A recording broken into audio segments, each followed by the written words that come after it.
las tareas que voy a poner van a estar con una mayor separación, pues digamos, de entrega.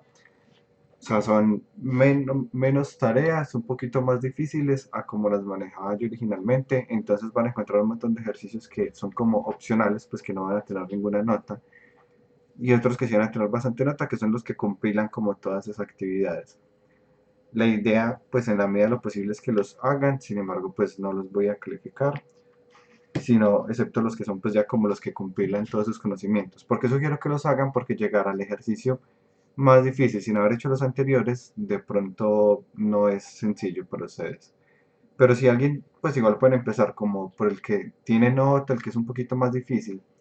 Y si logran resolver ese, entonces pues no hacía falta que hicieran los anteriores. Es básicamente eso. Les recuerdo igual que ya están las rúbricas también están montadas en el canal pues de programación gráfica, aquí en la raíz del canal, para que puedan revisar las rúbricas y pensar como en el proyecto, pues desde ya deben estar pensando en el proyecto. Recuerden que este proyecto es por equipo, son dos efectos por equipo, cada uno vale el 25%. Y si quieren saber pues como si el efecto que plantearon es válido o no, pues lo que hacen es que descargan la hoja, pues le guardan una copia, la descargan, él hace una copia y la descargan y van llenando la tablita con los ítems que hay para que vean pues como en cuánto les quedaría la nota. Aquí pues como uno que dice ejemplo que ya tiene todos los valores, todas las fórmulas puestas, entonces solo es que lo reemplacen acá. De hecho voy a poner ese en verde para que sepan que ese es el que tienen que reemplazar. Y ya con base en esto pues podrán ver cuánto es la nota. ¿Alguna pregunta hasta acá? No, súper. Ya saben, canal de computación gráfica en la raíz, ahí están las rúbricas del proyecto. Ya le hice algunos ajustes que pensaba hacerle, que les había anunciado pues que posiblemente iban a estar cambiando un poquito los precios, entonces ya estos son los precios con Diego, los que se va a calificar. Sí. sobre la sustentación uno para los que no han tenido notas, ¿no lo has revisado qué? ¿De cuál, perdón? La sustentación uno del examen.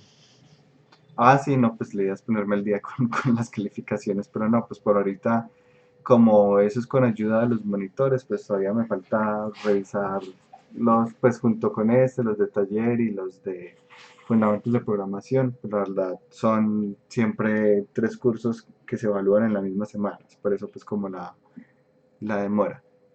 Pero sí, pues no es como que se me haya olvidado, no veo cómo sería eso posible.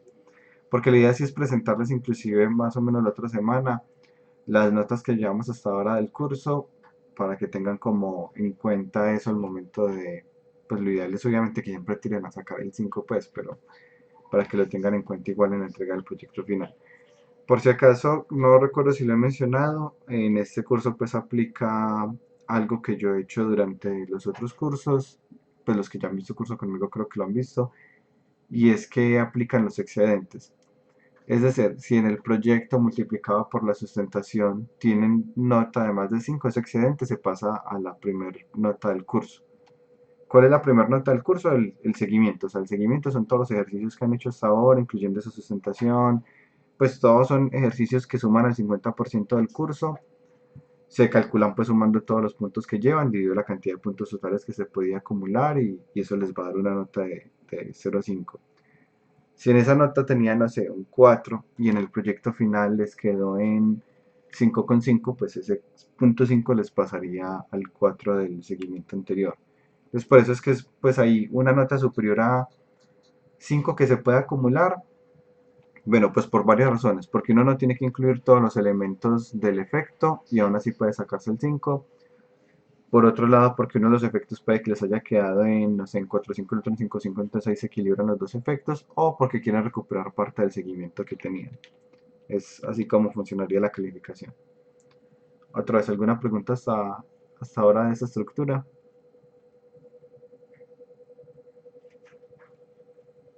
No hay preguntas, súper bien. Ahora, empezamos con shaders, antes de empezar aquí como con documentación quiero hacerles una aclaración y es el tipo de proyecto. Cuando uno va a trabajar en Unity, uno tiene pues, la posibilidad, pues uno elige la versión y luego vemos que hay 5 posibilidades para crear el proyecto. ¿Qué implicaciones tiene cada una de ellas? O porque es que hay varias posibilidades. Cómo funciona Unity por dentro es a través, pues desde hace ya varias versiones, no siempre fue así, creo que es más o menos desde la 2017 fue que vino a hacer este cambio. La diferencia entre los proyectos es que Unity funciona por un sistema que se llama un sistema de paquetes. Entonces, cuando uno crea un proyecto desde una de las categorías, lo que cambia es cuáles son los paquetes que ya tiene predefinidos dentro del Package Manager. Eso significa que si uno crea un proyecto en uno de estos modos y quiere cambiarse a otros, es posible desinstalando o instalando nuevos paquetes. No es como algo permanente o una camisa de fuerza. Pues tanto así que Unity, pues en cualquier momento si uno quiere empezar a trabajar en 2D, pues simplemente ponga todos los objetos sobre la misma línea, utilice sprites en lugar de objetos 3D y le va a funcionar. ¿Qué cambia entonces cuando uno crea un proyecto en 2D? Que ya hay unos paquetes adicionales que en el 3D no tiene y que posiblemente le hagan falta y deba instalarlos. ¿Cómo se administran estos paquetes? Se administran desde el Package Manager, que es esto de acá. Aquí tengo los paquetes que tengo instalados. Oh, no los puedo visualizar acá, pero bueno, desde acá sí, Package Manager. Y acá están la lista de paquetes. Y si miramos, por ejemplo, yo no tengo instalados los paquetes 2D Animation, 2D Common, 2D Common, Entities, IK, Pad, Pixel Perfect, entre otros de los 2D. ¿Por qué no tengo paquetes de 2D instalado? Porque este proyecto lo creé como 3D. Si en algún momento yo dijera, este proyecto va a ser 2D o va a ser 3D y 2D, ¿qué tengo que hacer? Empezar a instalar estos paquetes de acá, junto con cualquier otro paquete de la lista que de pronto sea utilizado en los proyectos 2D. Entonces, pues de hecho por eso aquí abrí este proyecto, este sí es 2D propiamente, que es en el que estaba el del hielo. Y si miran acá, en los paquetes, pues lo mismo, Windows Package Manager. Y acá miramos y aquí sí tengo instalado el 2D Common, 2D Pixel Perfect, 2D Sprite, 2D Tilemap. Aparte que tengo instalado otros diferentes como el Universal Render Pipeline, el Visual Effect Graph, que no los tengo instalados en el otro. Entonces es como esa la naturaleza, como funciona Unity. ¿Por qué les hago la aclaración? Porque cuando vamos a trabajar los shaders, pues de hecho vamos a estar trabajando los ejemplos en dos proyectos diferentes. En un proyecto 3D y en un proyecto de Universal Render Pipeline. Pues las tareas las presentan en el que es basado en el de 3D. El de Universal Render Pipeline lo haré yo como modo de ejemplo, pero pues si en algún momento quiero replicarlo, quiero que sepan que tienen que hacerlo en proyectos diferentes. Porque si lo intentaran hacer en el mismo proyecto, pues tendrían que estar instalando y desinstalando paquetes para que les funcionen unos shaders y luego instalando todos los paquetes para que les funcionen los otros shaders. Entonces, pues como por facilidad lo voy a manejar así separado. Es claro, antes de continuar, cómo es el concepto de los paquetes en Unity, como, pues la diferencia que implica. Bueno, avanzando acá, en el proyecto que vamos a utilizar, como les digo, pues en la mayoría de ejercicios de clase, por no decir todos, voy a utilizar el proyecto 3D por defecto, o sea, tal cual cuando uno le va a crear proyecto y la clic en 3ds. ¿Por qué hay un cambio tan grande? Porque desde la versión 2000, no, creo que fue desde finales de 2018 se introdujo en un alfa, ya la 2019 no está en alfa, se introdujo en Unity una nueva vertiente que tiene pues varias implicaciones. Esto ha estado cambiando relativamente bastante, de hecho cuando nació se llamaba era Lightweight Render Pipeline y High Definition Render Pipeline. La razón de esto es porque cuando se construyó Unity, que es un motor digamos multipropósito, multiplataforma también, en donde uno puede lanzar a mobile, puede lanzar a consola, puede lanzar a computador, se pensó en un flujo de renderizado que funcionara para cualquiera de estos y que yo fácilmente pudiera darle, pues buildearlo para web, para Android, para consola, para PC, sin ningún problema. Sin embargo, esta forma, digamos, genérica de trabajar, si bien es muy permisiva, es decir, cuando crean un proyecto de 3D pueden hacer básicamente lo que quieran y no hay ningún problema, tiene ciertos problemas de optimización que buscaron resolver en el Universal Render Pipeline, en donde se utiliza un pipeline optimizado. Este es más que nada pensado en mobile, pues tiene como ya de por sí por defecto una configuración mobile. Sin embargo, como uno mismo puede modificar ciertos parámetros de calidad e inclusive uno mismo puede crear su propio flujo de renderizado, entonces esta se volvió como la vertiente nueva que le permite a uno manejar bastante optimización en proyectos mobile, por ejemplo, pero igual uno puede hacer proyectos normales con ciertas modificaciones. Y por el contrario, si el proyecto de uno es AA o AAA, pues sacaron el High Definition Render Pipeline. Como esto afecta directamente el motor de renderizado, afecta directamente la forma en que funcionan los shaders. En el curso vamos a empezar utilizando algo que se llama ShaderLab. ShaderLab solo es compatible con el 3D, no es pues con el, no, de hecho sí, solo es compatible con el 3D o con el 2D si no tienen instalado el paquete URP, o con el 3D y de extras pues si no tienen instalado el paquete URP, pero no es compatible con estos dos. Y los otros ejemplos que voy a hacer pues van a ser compatibles con estos dos. También aquí vamos a manejar unos shaders que son completamente nativos y los que son nativos pues sí funcionarán en cualquiera de ellos. Pero es importante pues que tengan esa claridad desde ya, por facilidad pues creen el proyecto en 3D y cuando vean que estoy haciendo algo con Shader Graph pues como con gráficos visuales, sí lo pueden crear en el otro tipo de proyecto para replicar el ejemplo. Como les digo, no hay ejercicios de ese. Sé que suena un poquito confuso, pero pues realmente es porque Unity como motor y no solo Unity, pues todos los motores han venido evolucionando mucho, adaptándose. Pues la tecnología cambia muy rápido, los motores les toca irse adaptando. De hecho, hace no tanto había salido la tarjeta de video de la 2080 y ya estamos en en la generación 3000, que la anunciaron hace 2 días en el live. O sea, es unos cambios pues bien grandes y tiene implicaciones. Bueno, ahora sí continuando, ¿qué es un shader? Un shader es un programa que me va a permitir modificar cómo se ve un objeto. Pues si miran acá, por ejemplo, tengo unos bordes, tengo un sombreado diferente y eso es porque tengo un shader, pues un programa que le dice que se vea de esa forma, pues que los bordes brillen o que el sombreado se vea como con unos tonos rojos, pues naranjados, solo que se combina con el azul. Eso hace parte de lo que es un shader, es un programa que nos va a permitir modificar cómo se ve un objeto. Y recuerden que la presentación está acá por si la quieren ir viendo.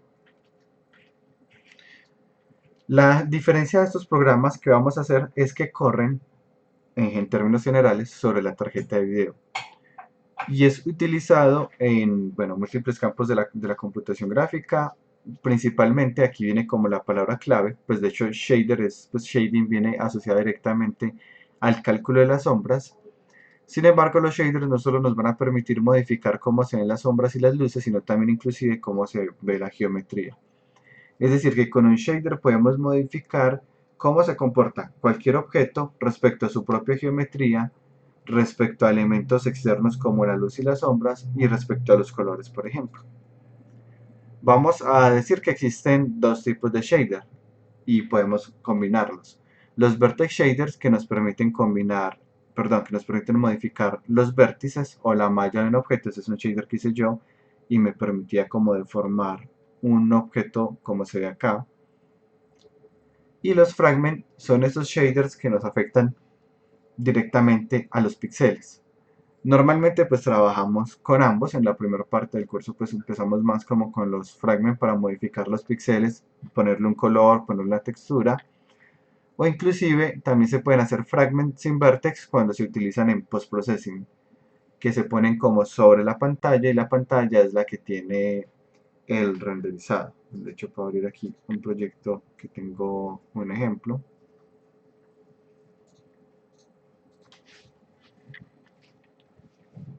Y aparte tenemos algo que se llama los Surface Shaders. Los Surface Shaders, que es como con lo que vamos a empezar el curso, no son propiamente un tipo de shader, es decir, los tipos de shader son o fragment shader o vertex shader, o pues la combinación de ellos. Entonces, ¿qué es esto de Surface Shader que vamos a utilizar? Es una plantilla que creó Unity que nos permite crear de forma relativamente sencilla unos shaders conectando el lenguaje nativo con el editor de Unity. Esa es como la ventaja que tiene el Shader Lab. Y lo hace a través de dos lenguajes de programación, OCG o HLSL. Pueden utilizar cualquiera de los dos. Unity es compatible con ambos a través pues, de su sistema de Shader Lab. Yo pues voy a utilizar para los ejemplos CG, sin embargo yo también he utilizado HLSL en algunas ocasiones y son demasiado parecidos. Es decir, aquí de entrada pues ya sabemos que van a haber tres lenguajes de, para los shaders que son HLSL, GLSL y CG, que vienen de diferentes autores. HLSL fue desarrollado por Microsoft, CG fue desarrollado por Nvidia y GLSL es un open source. Cuando los empiecen a estudiar un poquito más a fondo, se van a dar cuenta que son muy parecidos entre ellos, los cambios no son tan grandes, pero tampoco son tan sutiles como para decir que yo hice un programa en CG, copio y pego en HLSL y me va a funcionar. No, pues le toca a uno hacer algunos cambios. Ahora, con respecto a CG, que es el que vamos a utilizar, que es el de NVIDIA, no significa que solo funcione en tarjetas de video NVIDIA, pues fue desarrollado por CG, CG fue desarrollado por NVIDIA como empresa, pero es un lenguaje que funciona en cualquier tarjeta de video. Acá, en este de acá se nota, pues esta es la escena y un shader fragment es lo que tiene la cámara puesto para que se vean estos colores, es decir, el fragment shade, sin fragment shader se vería así, así es como se ve la escena por defecto, pues de hecho pongámosla aquí en pantalla completa, y se vería de esta forma. Sin embargo, cuando activamos el shader, se ve muy diferente, porque los shaders nos permiten hacer un montón de operaciones. Por ejemplo, hay unas partes que hay unos cambios como bruscos, que se notan acá. Esto se está difuminando, como se está difuminando cuando se aleja la cámara, esos cambios bruscos que habían no se notan tanto. Pues de hecho, aunque sea muy low poly, se pierde un poco el concepto de low poly por el suavizado que se pone. Se están resaltando los bordes en un tono que es el mismo tono del objeto, pero más oscuro. Pues en algunos, creo que en este ya se ve demasiado oscuro, pronto se me fue la mano el factor, pero este es un azul muy oscuro, un naranja muy oscuro, un borde muy oscuro. La saturación y el contraste también se cambió, pues tenían una saturación más bajita, un contraste más bajito, aquí también se cambiaron. Y el difuminado pues se utilizó para ayudar a reducir el efecto de aliasing, de modo que no se note mucho como un corte muy brusco en las diagonales, básicamente. Y todo esto pues es un shader que tiene la ventaja de que corre sobre la tarjeta de video, así que es muy óptimo y que nos permite modificar como el comportamiento de todo el proyecto, pues gracias a un fragment shader que afecta a los píxeles que alcanza a ver la cámara. Si miran, pues uno con un fragment shader o con bueno, una combinación de shaders puede darle un estilo muy propio a cada proyecto, pues desde que uno empieza a utilizar los mismos shaders en todos los proyectos, pues va a ser como ese estilo, entre comillas, único de cada uno. Son varias ventajas que nos permiten los shaders, e inclusive ayer en la charla que estaban dando de optimización Arturo Neriu, creo que es el apellido de Unity, justo algo que me pareció interesante, que estaban hablando, era una charla de optimización y estaban hablando, bueno, por si acaso si les llama la atención esas charlas, deben unirse al canal de Unity Latam, que ahí es donde las van posteando.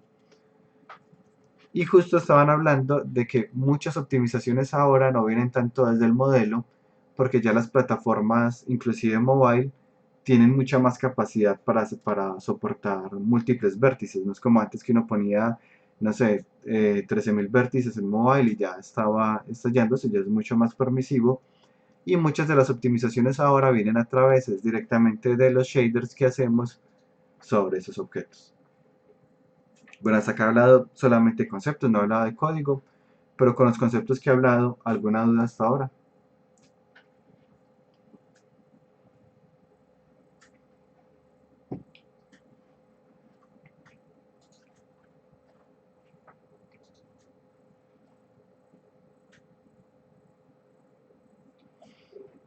Si los shaders corren sobre la tarjeta gráfica, todos tienen tarjeta gráfica. Si no tienen tarjeta gráfica, no pudieran ver la pantalla. O sea, mirarían la pantalla y no habría ningún píxel siendo renderizado. O sea, todos sí o sí tienen tarjeta gráfica. Pero me parece muy buena pregunta porque, porque es bueno que entendamos la diferencia de CPU versus GPU.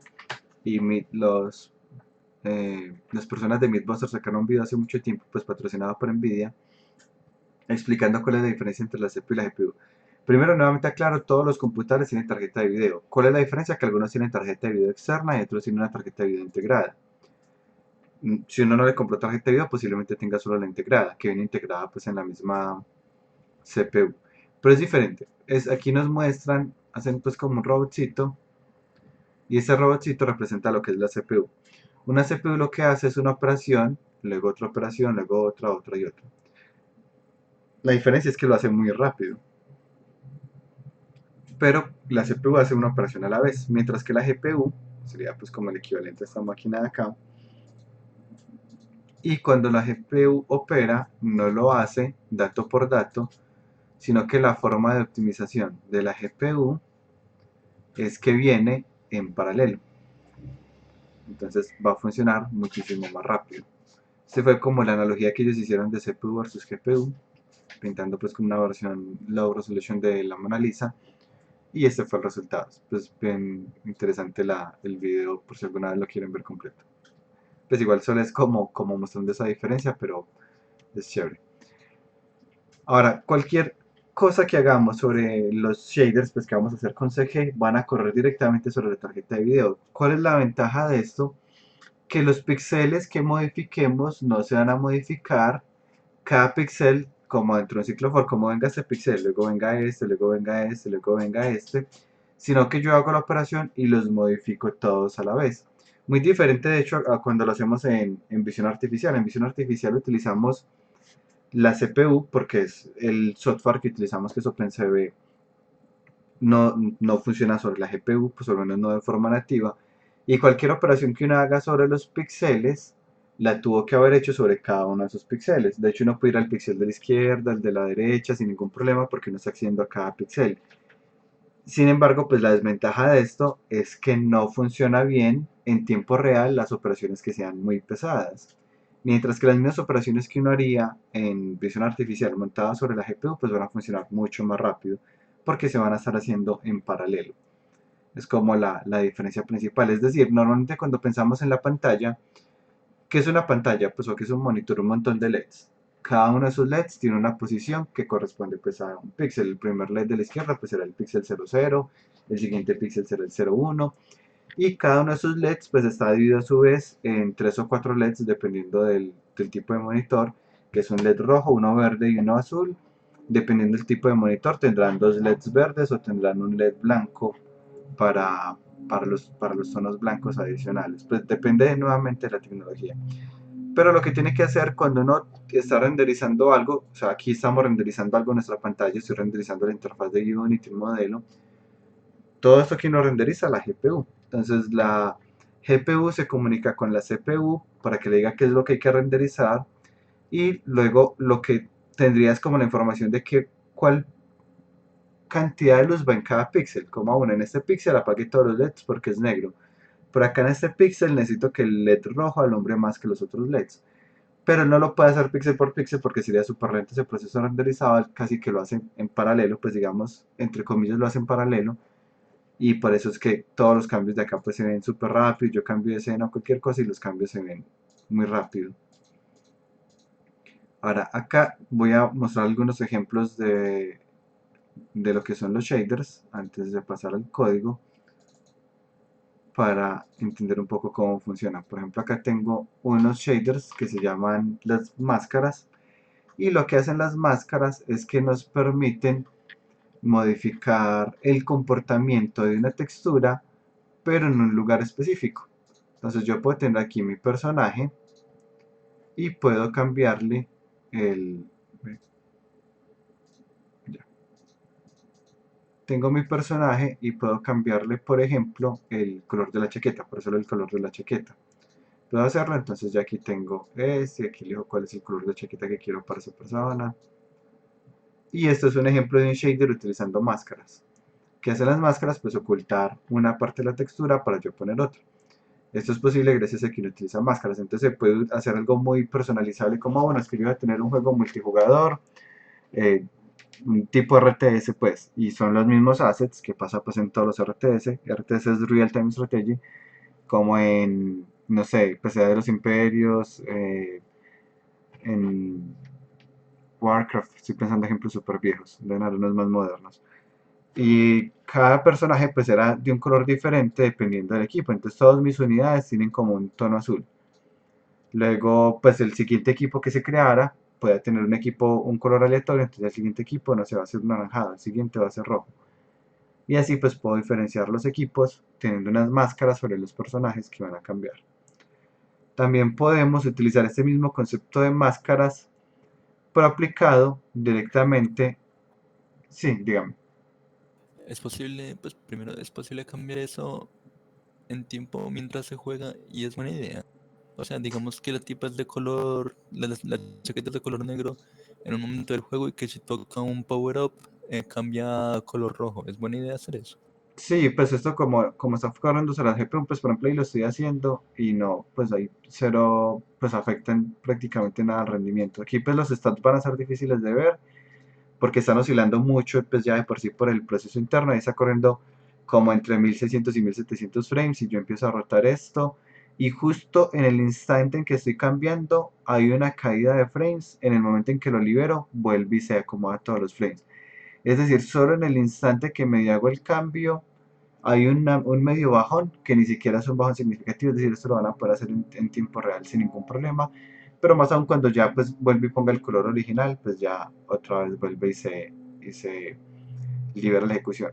Acá es muy difícil mirar lo de los stats por varias razones, pues porque también tenemos el editor corriendo, porque pues estoy modificándolo con las ventanas adicionales, pero en sí, no, esto no afecta prácticamente nada. Pueden hacerlo en tiempo real, puede ser sí una forma en que reaccione el personaje al power up, puede ser una forma de representar la interfaz del estado del personaje. Pensemos como en Celeste.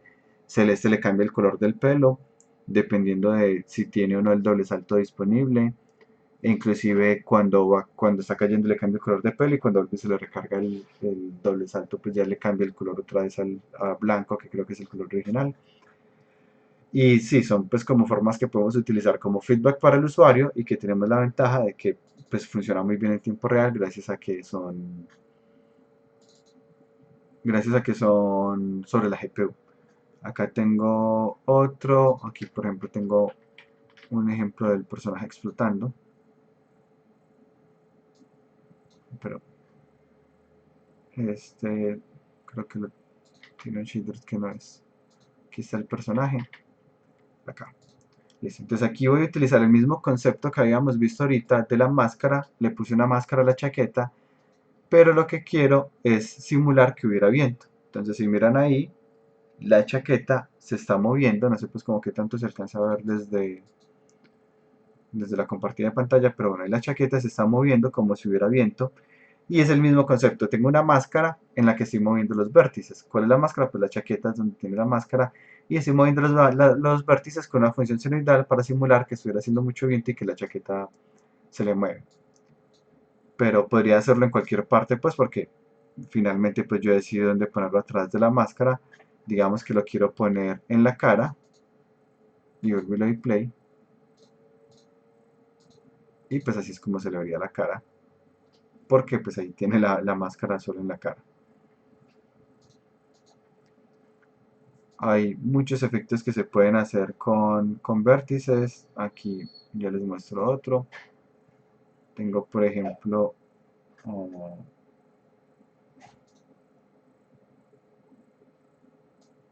bueno, puedo aplicar este sobre todo el personaje. Este sin máscara. Todo el personaje se está dilatando. Oh, perdón, está oscilando. Y también puedo aprovecharlo para dilatar unas partes específicas. Ven que no encuentro el shader que se me hizo el de dilatación. Bueno, voy a cambiarlo desde acá.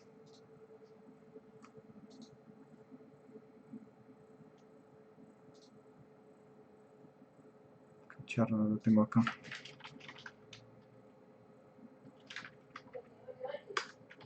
aquí está.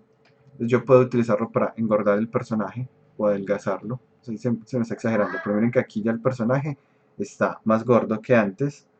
O puedo ponerlo al revés, más flaquito. Ahí está más flaco el personaje. Puedo engordarlo pues exagerado o dejarlo normal, pues ahí está normal. O puedo engordar un montón o lo puedo enflaquecer. O inclusive yo puedo dilatar unas partes específicas. Ya lo pongo acá. Estos serán vértices, dilatación con máscara. El mismo concepto, pues lo voy a dilatar pero con una máscara. Entonces voy a hacer, no sé, la chaqueta es tipo un salvavidas. Entonces está la chaqueta normal y luego se infla. O no, lo que quiero es que lo picó una abeja y se le va a hinchar la cara. Entonces lo mismo, pues ya le pongo la máscara en la cara y la cara es la que se le hincha. O bueno, otra parte, o va a pegar un golpe y es tipo Luffy el de One Piece, entonces va a pegar un golpe y cuando va a pegar un golpe se le dilata la mano y la mano pues queda súper grande y ahí pega el golpe y luego vuelve al tamaño original. Son muchas cosas probablemente que se pueden hacer modificando directamente los vértices.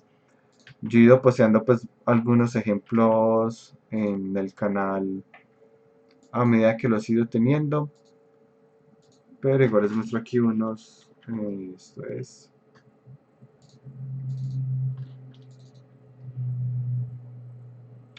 cursos, programación gráfica. Aquí tengo algunos ejemplos de shaders. Este es uno de explosión. Bueno, de hecho este lo tengo acá.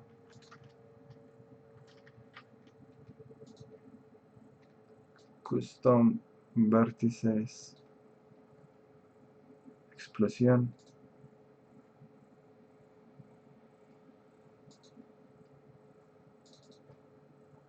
Y es que uno toma el personaje y lo puede explotar. Ah, pero este parece que no es.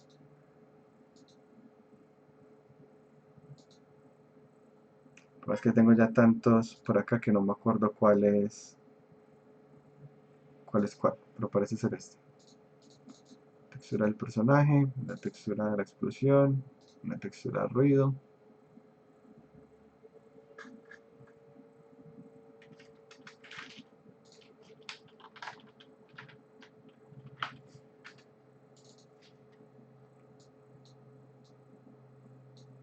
Y acá, bueno, cuando le doy play, hasta sin velocidad.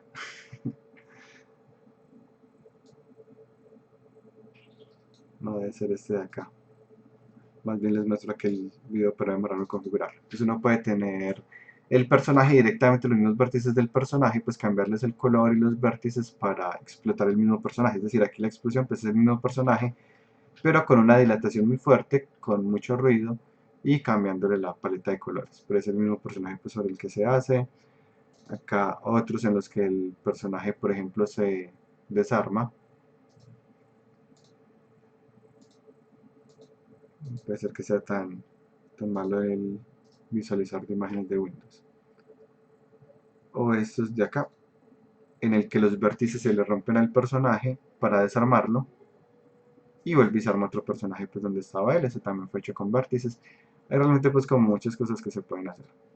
Ahora sí, pues pasando como a la parte del código, que es lo que nos va a permitir pues como replicar esto, vamos a entender que hay unas nuevas estructuras de datos que no teníamos en C#, ya que estamos cambiando el lenguaje de programación.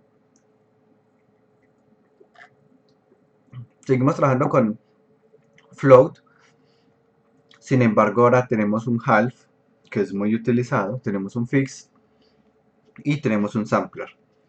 El float sigue siendo una variable que me permite pues como guardar decimales y ocupa 32 bits de espacio y memoria. Es utilizado normalmente para posiciones o coordenadas en textura o colores.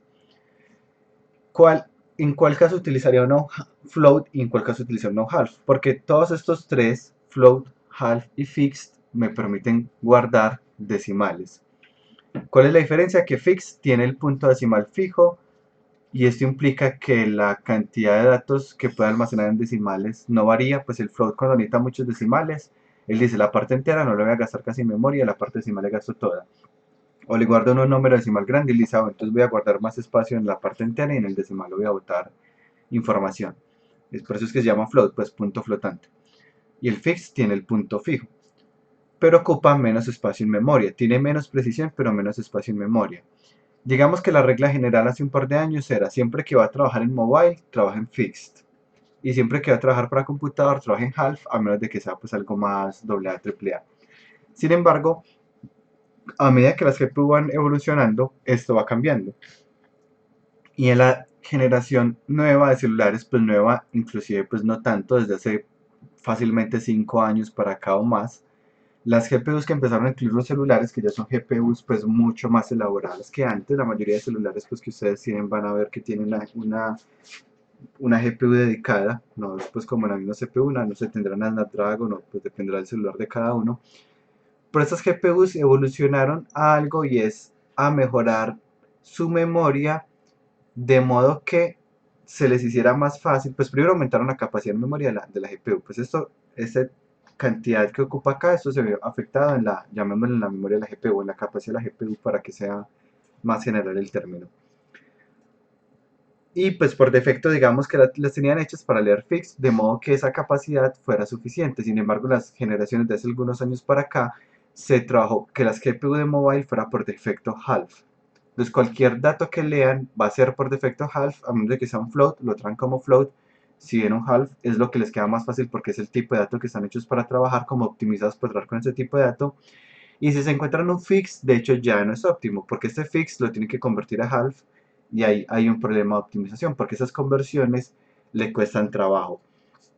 Es decir, que ahora si vamos a trabajar para mobile, lo ideal es que trabajemos con half. Hace varios años, como les digo, era fix la variable por defecto, era para la que estaban optimizadas, y cuando uno trabajaba con half y float le tocaba de pronto hacer la conversión si no era compatible, o pues trabajaba con ellos pero consumía más de su capacidad. En cambio ya es half la que vamos a utilizar por defecto para mobile, y si ponemos un fix, lo malo es que él va a tener que hacer la conversión. Entonces no, pues por ahora mobile half y PC float, porque ahora con las tarjetas de video de PC pasa lo mismo, son optimizadas para float y si se encuentran con un half posiblemente tengan que convertirlo a float. Entonces digamos en términos generales vamos a usar half para mobile, float para PC. Ya int lo utilizaremos pues dependiendo de si necesitamos es un entero igual que bool, y sampler lo vamos a utilizar es para las texturas. Cada dato, sea float, sea half, sea fixed o int o bool, podemos declararlo como float, float2, float3, float4. ¿Qué quiere decir esto? Que vamos a guardar no solo un valor, sino que podemos guardar una matriz, o podemos guardar un cubo, o bueno, una figura 4D, no podría representarlo. Pero esa misma información la vamos a guardar ahí. Es decir, nosotros antes teníamos un float. Entonces en ese float tenemos, digamos, un píxel por acá. Pues tenemos un valor. Este float vale 0.2. Y antes teníamos otro float que valía, no sé, 0.5. Que va a representar, digamos, otro tono diferente. Pero ahora no tenemos que crear dos floats para esto. Podemos crear un float 2 x que va a ser igual a float 2 0.2, 0.5. Y ya estoy uniendo dos floats de una vez en uno solo. ¿Preguntas hasta acá?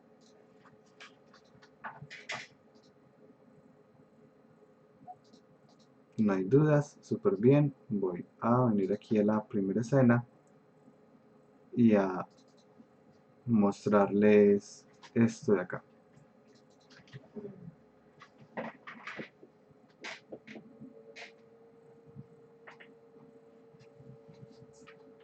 Acá yo podría declarar, como les digo, digamos, float x igual a 1. Funciona. O puedo declarar float 2, perdón, float 2 x igual a float 2 1,1. Y asimismo, pues podré declarar float 3 igual a float 3 1,1, no sé, 0.5, lo que yo quiera. O float 4 x 1,1, 0.5, 0.1. Pues yo puedo poner lo que quiera acá. Y estos son valores que puedo guardar en un mismo flotante. En este flotante de acá, pues normalmente lo asociamos o a coordenadas cuando es un float 2, pero cuando es un float 4 normalmente se asocia a color. Cantidad de rojo, cantidad de verde, cantidad de azul, cantidad de alfa. Teniendo en cuenta que son números que van de 0 a 1. 1 significa tiene el 100% de rojo, tiene el 100% de verde, 100%, 0.5% de azul y 0.1%, 1 por 10% de alfa, que es lo mismo que un 0.1. Para hacer los cast se hacen de forma muy sencilla. Miremos acá.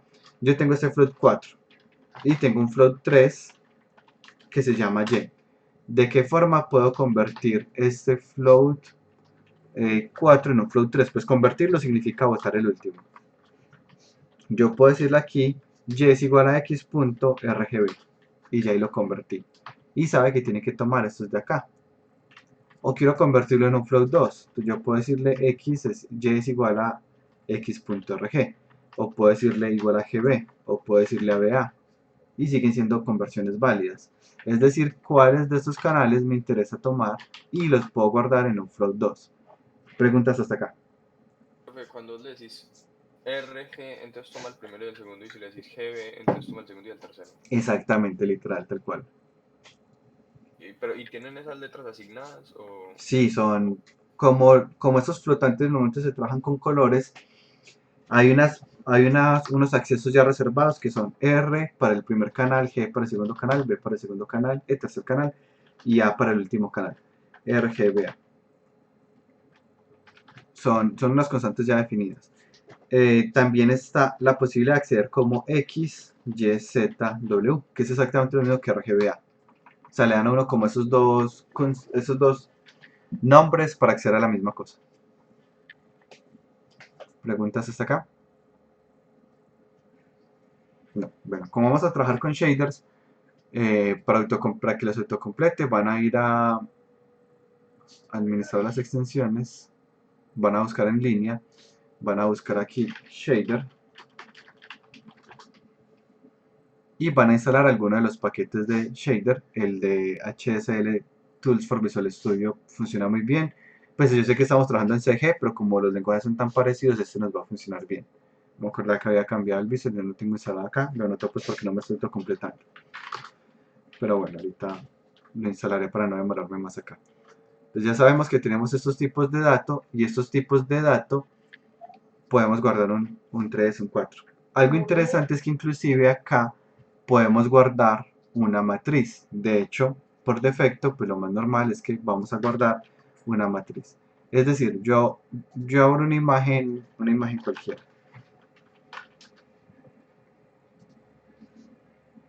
Está acá. Esta es la imagen que se utiliza normalmente en visión artificial. Esta imagen está compuesta por un montón de píxeles, ¿cierto? Pues esta imagen tendrá aquí un píxel de un tono, luego sigue otro píxel de otro tono,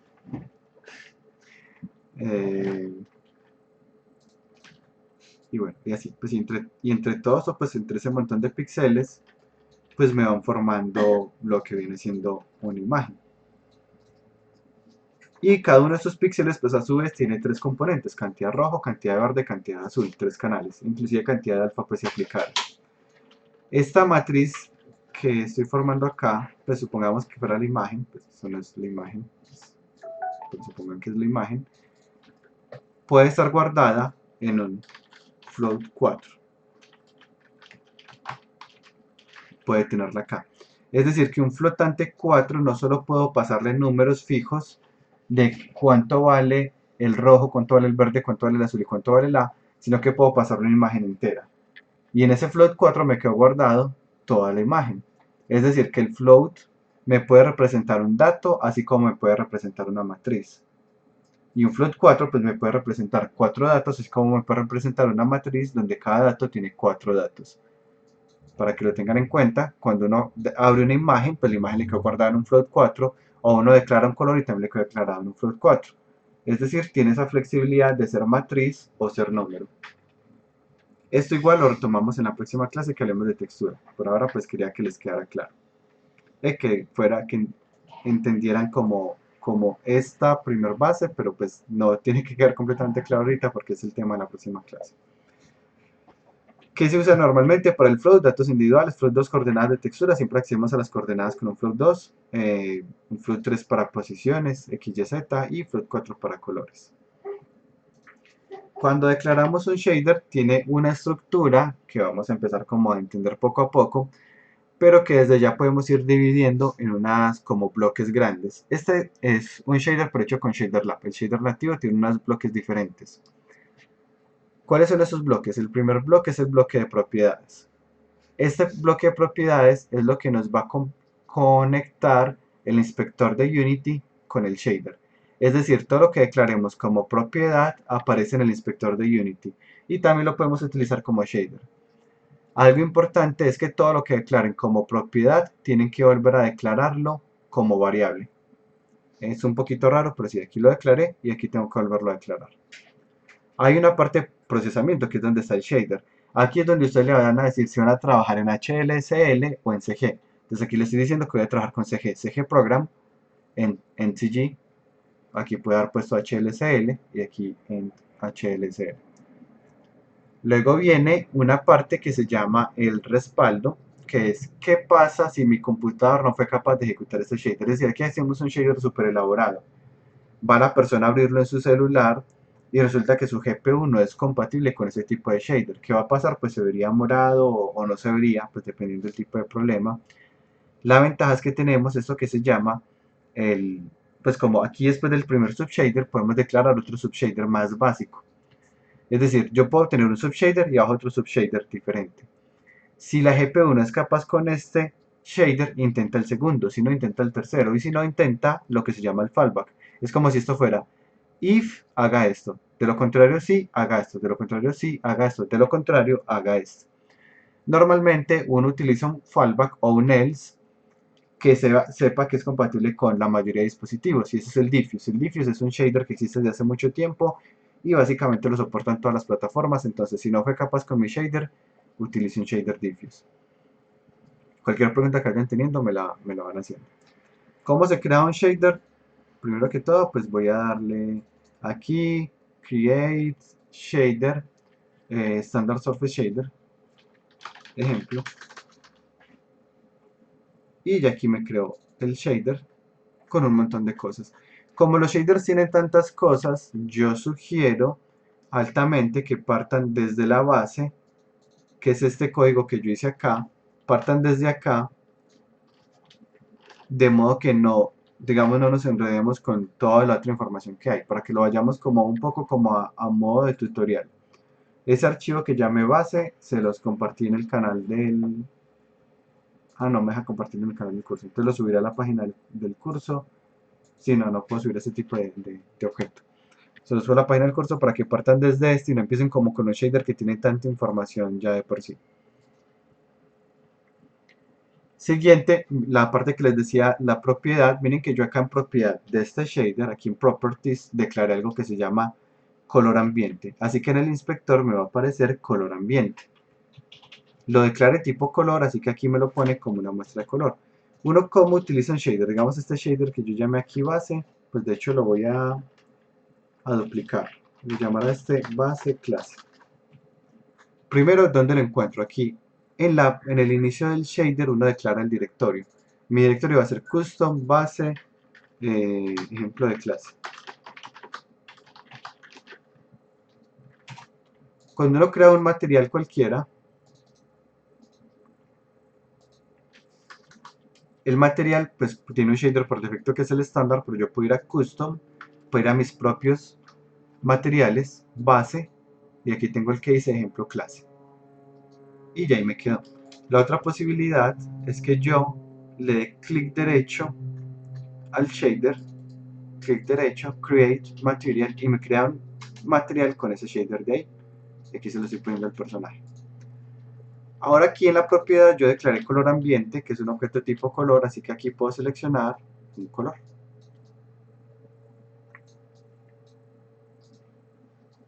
Vamos a seguir avanzando en esta parte, que ahorita pues vamos a ver los tipos de datos que hay. ¿Cómo es la estructura de una propiedad? Nombre de la variable dentro del código. Nombre de la variable, pero en el inspector, pues como el nombre que va a ser visible para el usuario. El tipo de dato y el valor por defecto. ¿Cuáles tenemos? Tenemos color, que es el que acabamos de ver, range, que me permite crear un slider, 2D, que me permite crear una textura, float, para un número, o vector, para crear un float 3 o un float 4. Así que yo aquí, por ejemplo, puedo crear otra propiedad, que voy a llamar ejemplo. En el inspector va a ser visible como nombre ejemplo, va a ser tipo slider, va a tener un valor mínimo de 0 y máximo de 1 y va a tener un valor por defecto, perdón, esto lo llama punto y coma. Muchos de los errores que uno no ve es porque le puso punto y coma a la propiedad y es difícil de ver el error. Y si miran acá, ya el shader me pone otra propiedad que es este slider. No estoy haciendo nada con el slider pues, pero ahí lo tengo. Y aquí me aparece nombre ejemplo, que es el nombre que puse acá. Y este es el nombre que voy a utilizar dentro de la variable. Cualquier variable que yo declare como propiedad, la tengo que declarar en su equivalente como variable. Aquí la declaré como color. ¿Cuál es el equivalente de color? Float 4. ¿Cuál es el equivalente de range? Float. Float. Y le pongo el mismo tipo de nombre, que es ejemplo. Normalmente las variables globales se declaran con guión bajo, para que lo tengan en cuenta. Mientras que las locales, pues no se les pone el guión bajo. Es notación, no es que no les vaya a funcionar si no lo ponen así. Y voy a hacer algo con este slider. A la cantidad de rojo, c.r, la voy a modificar por este slider. Es decir, que este slider me va a afectar, pero solo la cantidad de rojo. Entonces aquí está un tono, que de hecho es un tono rojito, pero el slider, pues es el que le pone la cantidad de rojo al objeto. Siguiendo por acá, vamos a ver cuál es el tipo de variable equivalente. Pues como les dije ahorita yo, el color es un float 4. ¿Cómo saben eso? Pues esta tablita que les dejo en la presentación tiene el pastel. Los range son tipo float, los colors son tipo float 4. 2D son tipo sampler 2D, float es tipo float, vector es tipo float 3 o float 4, dependiendo si quieren 3 o 4 datos. Vamos a continuar con la parte ya de procesamiento. Cuando uno declara aquí el subshader, vamos a empezar declarando una línea que se llama el pragma. El pragma, pues los pragma en general son directivas de preprocesamiento, es una instrucción que se tiene antes de compilar. Es decir, aquí puede ir cualquier cosa, pero luego cuando ya el programa se buildea, pues se saca el ejecutable, pues ya él toma en cuenta la información que había aquí en el pragma desde antes para no tener que gastar recursos y hacer esto en tiempo real. Es decir, como que esta operación se hace una sola vez cuando yo hago el build y ya él no tiene que volver a mirar esto de acá. ¿Qué es lo que estamos diciéndole aquí en el pragma? ¿Cuál va a ser el método que tiene la información de cómo se van a ver los píxeles? Normalmente, pues si estamos trabajando con ShaderLab, se le pone el nombre source, pero le pueden poner el nombre que quieran. Es decir, yo a este método que aquí llamé source, le pude poner de nombre geo, que es lo importante, que ese mismo nombre geo que le puse allá, se lo ponga acá. El nombre de ese acá y el nombre de acá tienen que coincidir. Porque lo que hace este pragma es decirle dónde está el método que me va a decir cómo me voy a ver. Y aquí está el método que le va a decir cómo se va a ver. Luego cuando empecemos a trabajar con modelos de luz, pues uno le pone el nombre del método que dice cómo se ven los píxeles, luego el nombre del método que dice cómo se ve la luz, luego el nombre del método que dice cómo se ven los vértices. Todo se declara aquí en el pragma. Siguiente, cuando tenemos un modelo de luz por ahora, las primeras clases vamos a trabajar con un modelo de luz propio de Unity. Y el que vamos a utilizar es este Standard Full Forward Shadows. Y como utilizamos ese modelo de luz, el segundo parámetro de la función surf tiene que ser este por obligación. Por ahora, hagámoslo así un poquito muy, pues básicamente como creyendo que así funciona. Cuando veamos modelos de luz, vemos por qué esto afecta a esto. Pues como que el tipo de información que pasa es diferente. Siguiente, tenemos una estructura que se llama input, donde podemos traer información adicional desde el juego, como desde Unity por así decirlo, o desde el modelo 3D. Y aquí mismo lo declaramos como in, es decir, esta estructura se declara acá mismo en el surface, porque en el surface podemos hacer uso de esta estructura. Esto lo vamos a trabajar también en la próxima clase. Por eso pues algunas cosas quedan un poquito superficiales, pero es porque continúa en la próxima clase. Y miremos que yo aquí declaré o.albedo. ¿Qué es este o.albedo? El albedo es el valor de la textura por defecto que le vamos a poner al personaje. Y aquí le estoy poniendo el valor de un color ambiente. Por eso ese color que estoy poniendo se le está poniendo ahí porque se lo estoy pasando al albedo. Pero no solo existe el albedo, si miramos aquí también me dicen que existe el emission, que existe el normal, el metallic, el smoothness. Entonces voy a utilizar alguno de estos, por ejemplo el emission. Voy a decirle aquí o.emission, que también es un color, va a ser igual a float3 y voy a declararle acá un color blanco para que emita un brillo en blanco 1,1,1, es más, para que se note más diferente, que brille en azul, rojo, RGB, o sea, que brille más en azul que en cualquiera de los otros colores. Pero esto lo voy a multiplicar por mi variable de ejemplo, para que brille dependiendo de ese slider. ¿Por qué sé que existe o.emission? Pues aquí vemos que existe este entre los posibles parámetros. Y aquí tengo entonces mi objeto, que de hecho es rojo, pero está brillando en azul, está brillando, es decir que yo puedo apagar, esto no era, yo puedo apagar un poco esta luz. Y aún así el personaje no se va a ver opaco, porque él está tratando como de brillar en esa luz.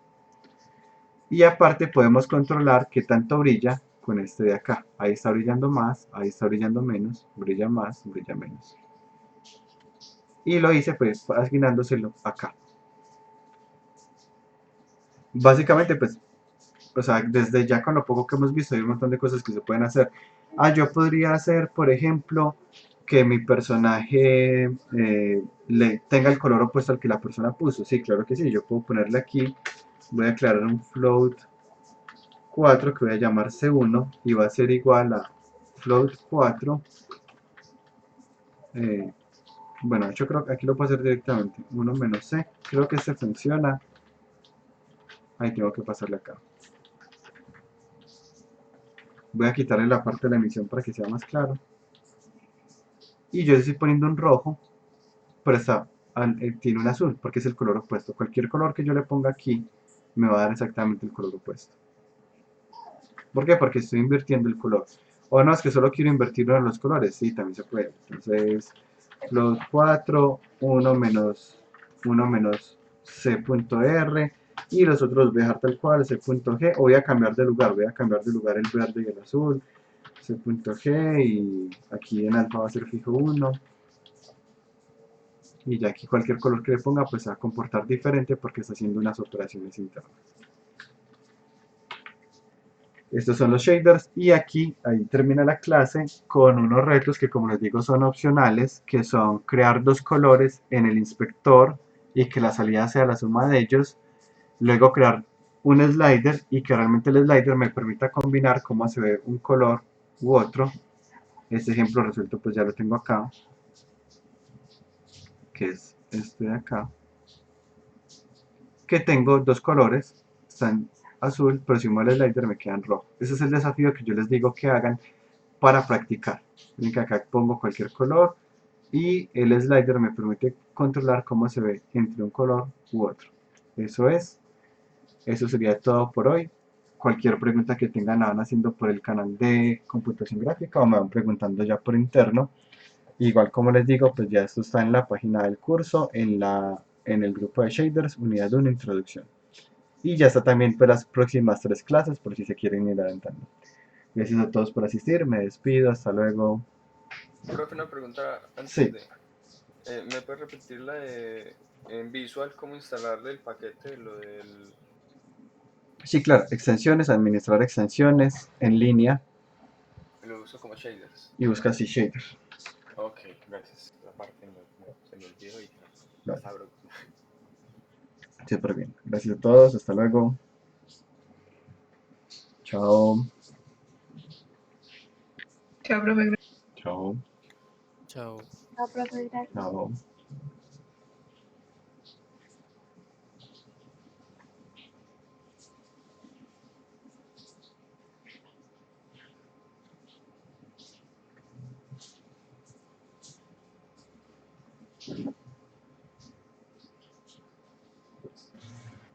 Hola a todos, ¿cómo están? Hola. No, no.